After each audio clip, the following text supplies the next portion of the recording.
અહીં ઉપસ્થિત તમામ મંચસ્થ મહાનુભાવો, મહેમાનશ્રીઓ તેમજ મારા પરિવારજનોને આ હેનિલ સાકરિયાના દિલથી અને હૃદયથી સત વંદન. આજે હું આપ સામે એવા વિષય પર વાત કરવા આવ્યો છું કે જે શબ્દમાં ઘણું બધું છુપાયેલું છે. એ શબ્દ છે સંઘર્ષ. સંઘર્ષ કદી પણ નકારાત્મક શબ્દ નથી, એ તો જીવનમાં આગળ વધવાનો સત્તાવાર માર્ગ છે. સંઘર્ષથી ડરવું નહીં. જો તમે પડશો તો ઉઠવાનું શીખશો, જો તમે હારશો તો જીતની કિંમત સમજશો. સંઘર્ષ એ કોઈ શ્રાપ નથી, એ તો આશીર્વાદ છે, કારણ કે એ તમારી અંદરની કલાને બહાર લાવે છે. Life is like a boat. Those who are afraid of struggle can never reach to the shore. સંઘર્ષથી આપણે જીવનના સાચા મૂલ્યો સમજાય છે.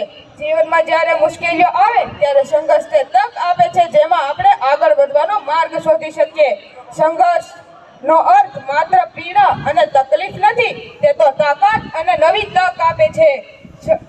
Your struggle in present is fuel for your future. આજે જ્યારે બધું ઝડપથી બદલાઈ રહ્યું છે ત્યારે યુવાનોને લાગે છે કે સફળતા ફક્ત ટેલેન્ટ અને લકી માણસોને જ મળે છે, પણ સત્ય તો એ છે કે સંઘર્ષ જ સફળતાની સાચી કુંજી છે. વિદ્યાર્થીઓ માટે તો સંઘર્ષ એ વધુ મહત્વનો છે. પરીક્ષાની તૈયારી હોય, સ્પર્ધાત્મક જગતમાં પોતાનું સ્થાન બનાવવું હોય કે કોઈ પણ ક્ષેત્રમાં આગળ વધવું હોય ત્યારે ધીરજ, નિયમિતતા, મહેનત અને સંઘર્ષ જરૂરી છે. વિજ્ઞાનમાં પણ કહેવાય છે કે દરેક ક્રિયા પાછળ પ્રતિક્રિયા આવે છે. એમ જ જેટલું તમે સંઘર્ષ કરશો તેટલું જ મોટું પરિણામ પણ મળશે. સંઘર્ષ આપણા જીવનનો શિક્ષક છે. તે આપણે શિસ્ત શીખવે છે, ધીરજ શીખવે છે અને અમૂલ્ય અનુભવો આપે છે.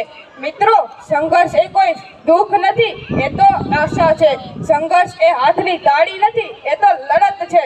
સંઘર્ષ એ પીડા નથી, એ તો ક્ષમતા છે.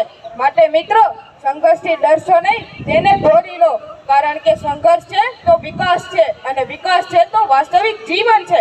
અંતે હું ફક્ત એટલું જ કહેવા માંગીશ કે મંજિલ સે આગે बढ़कर मंजिल तलाश कर, मिल जाए तुझको दरिया तो समंदर तलाश कर. हर शीशा टूट जाता है पत्थर की चोट से, पत्थर ही टूट जाए वो शीशा तलाश कर. सजदों से